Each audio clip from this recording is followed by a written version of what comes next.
చాణక్యుడు చెప్పిన ఒక్క మాట నీ జీవితాన్ని పూర్తిగా మార్చగలదా?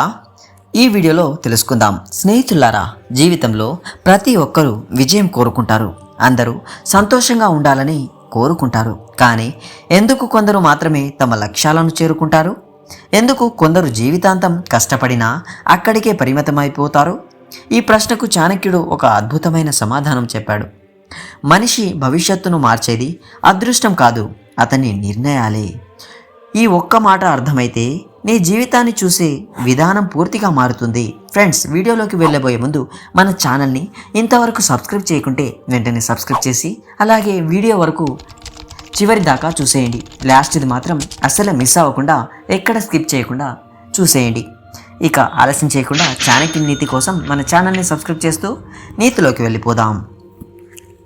స్నేహితులారా, మన జీవితంలో ఏదైనా తప్పు జరిగితే మనం చాలాసార్లు అదృష్టాన్ని నిందిస్తాం. నా అదృష్టం బాగోలేదు, నాకు అవకాశాలే రాలేదు, నా పరిస్థితులు అనుకూలంగా లేవు అని అనుకుంటాం. కానీ చాణక్యుడు మాత్రం దీనికి విరుద్ధంగా చెప్పాడు. అతను చెప్పిన గొప్ప మాట, నీ జీవితాన్ని మార్చాలంటే ముందు నీ నిర్ణయాలు మార్చు. ఒక్కసారి ఆలోచించు. ఈరోజు నువ్వు ఉన్న స్థితికి నిన్ను తీసుకున్న నిర్ణయాలే మారుతాయి. ఎందుకంటే రేపు నువ్వు ఎక్కడో ఉంటావు. ఈరోజు తీసుకునే నిర్ణయాలే నిన్ను నిర్ణయిస్తాయి మిత్రమా.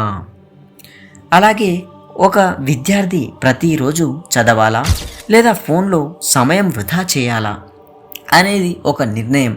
అది ఒక చిన్న డెసిషనే కదా. అలాగే మరిన్ని చూద్దాం. ఒక ఉద్యోగి తన నైపుణ్యాలను పెంచుకోవాలా లేదా అదే స్థాయిలో ఉండిపోవాలా అనేది ఒక డెసిషన్. అందుకే అన్నారు డెసిషన్ మేకర్ అని. అలాగే ఒక మనిషి తన ఆరోగ్యాన్ని కాపాడుకోవాలా లేదా నిర్లక్ష్యం చేయాలా అనేది కూడా ఒక నిర్ణయం. ఇవన్నీ చాణక్యుడు తెలుసుకొని చెప్పాడు.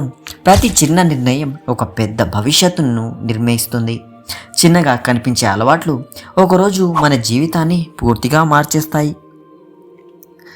రోజుకు 30 నిమిషాలు చదవడం చిన్న విషయమే, కానీ ఒక సంవత్సరం తర్వాత చూస్తే అది 100 గంటల జ్ఞానంగా మారుతుంది. రోజుకు 30 నిమిషాల వ్యాయామం చేయడం చిన్న విషయమే, కానీ కొన్ని సంవత్సరాల తర్వాత అది ఆరోగ్యంగా శక్తివంతంగా ఉండే జీవితంగా మారుతుంది కదా. ఇదే చాణక్యుడు చెప్పిన సూత్రం. చిన్న నిర్ణయాలు తక్కువ అంచనా వేయవద్దు, ఎందుకంటే పెద్ద విజయాలు ఒక్క రోజుల్లో రావు. చిన్న చిన్న సరైన నిర్ణయాల ఫలితంగా వస్తాయి. ఇక చాణక్యుని విలువైన మాటలు తెలుసుకుందాం. మొదటవది విలువైన మాట. విద్యే మనిషికి నిజమైన స్నేహితుడు. సంపద పోవచ్చు, అధికారం పోవచ్చు, కానీ జ్ఞానం ఎప్పటికీ నీతోనే ఉంటుంది. రెండవది విలువైన చాణక్యుడి మాట.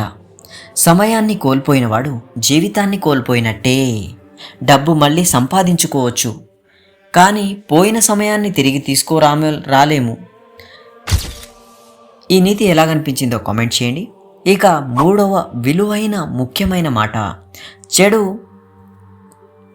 స్నేహాలను కంటే ఒంటరిగా ఉండటమే మంచిది. ఎందుకంటే తప్పు వ్యక్తులను నీ వేగాన్ని తగ్గిస్తారు, సరైన వ్యక్తులు నీ జీవితాన్ని మార్చేస్తారు. నాలుగవ విలువైన మాట చాణక్యుడు, నీ బలహీనతను ప్రపంచానికి తెలియనివ్వద్దు. ప్రతి ఒక్కరూ నీ మంచిని కోరుకోరు, అందుకే తెలివిగా జీవించాలి. ఇక ఐదవ విలువైన మాట, పని ప్రారంభించే ముందు 3 ప్రశ్నలు వేసుకో. ఎందుకు చేస్తున్నాను? దాని ఫలితం ఏమిటి? నేను విజయవంతం అవుతానా? ఇవన్నీ ముఖ్యం. ఈ 3 ప్రశ్నలకు సమాధానం దొరికితే భయపడకుండా ముందుకు వెళ్ళవచ్చు. స్నేహితులారా, ఈ వీడియో ఇంట్రెస్టింగ్ అనిపించిందని అనుకుంటూ చాణక్యుడు చెప్పిన గొప్ప సత్యం ఒక్కటే, నీ జీవితాన్ని మార్చేది అదృష్టం కాదు, నీ నిర్ణయాలు. ఈరోజు నువ్వు తీసుకున్న డెసిషన్ రేపు నీ ఫ్యూచర్ని మారుసేస్తుంది. అలాగే రేపటి నీ జీవితాన్ని నిర్మిస్తుంది కూడా. అందుకే సరైన ఆలోచనలు ఎంచుకో, సరైన స్నేహితులను ఎంచుకో, సరైన అలవాట్లను ఎంచుకో, సరైన నిర్ణయాలు తీసుకో. అప్పుడు విజయం నిన్ను వెతుక్కుంటూ వస్తుంది. మిత్రమా, ఈ వీడియో ఎలా అనిపించిందో దయచేసి కామెంట్ రూపంలో తెలియజేసి, చాణక్యుని నీతి మీకు ఇంట్రెస్టింగ్గా అనిపించిందని అనుకుంటూ చివరి దాకా చూసారా? అయితే మీరు విజయాల వైపు బాట వేస్తున్నారు. ఫ్రెండ్స్, ఈ వీడియో నచ్చితే షేర్ అలాగే కామెంట్ చేయండి. అలాగే మరింత సపోర్ట్ చేస్తూ సబ్స్క్రైబ్ చేసుకోండి. Stay tune for next video. మరిన్ని చాణక్యుని నీతుల కోసం సబ్స్క్రైబ్ చేయండి. ధన్యవాదాలు.